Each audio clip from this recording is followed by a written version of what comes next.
It is the penultimate day to the second round of the political showdown between presidential contenders. The organizers, in a bid to create a better platform for Kenyans to make informed decisions during the elections, going through the finer details. It is the second edition of the presidential debates. Studio B, we will have workers can tie with the aid of the bus. It is a presidential debate that is touted to change the political landscape of the country as Kenyans seek to understand the policies and values represented by each presidential candidate.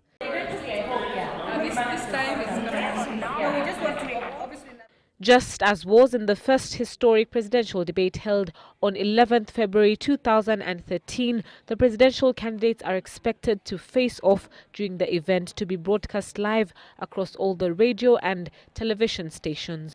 All 8 presidential candidates have been invited for the live audience debate. It will be moderated by Citizen TV's Udwak Amimo and KTN's Joe Ageo in what has been billed as a model of democratic symbolism for the state. We've narrowed the focus to two, the economy as well as land and natural resources.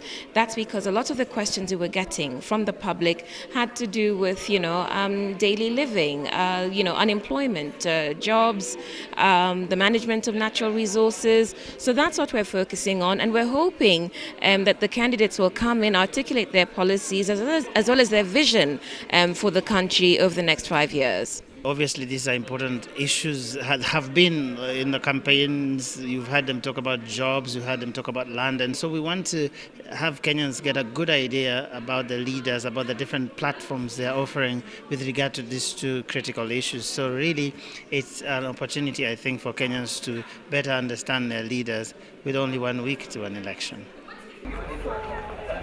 A poll conducted by Ipsos Synovate between 15th February to 19th February 2013 indicates that Kenyans are keen on following just how high the bar on leadership is being raised. 93% of registered voters feel that the presidential debates are beneficial to Kenyans. Of the 5,971 registered voters questioned in the face-to-face house interviews, 85% said they will listen to or watch the final debate on Monday. 3% said no, while 11% reported that they were unsure. As Kenyans wait for the second and final debate, the question is whether this will be a game changer for the presidential candidates with just a week to the March 4th polls. Salim Bilu, Sunday Live.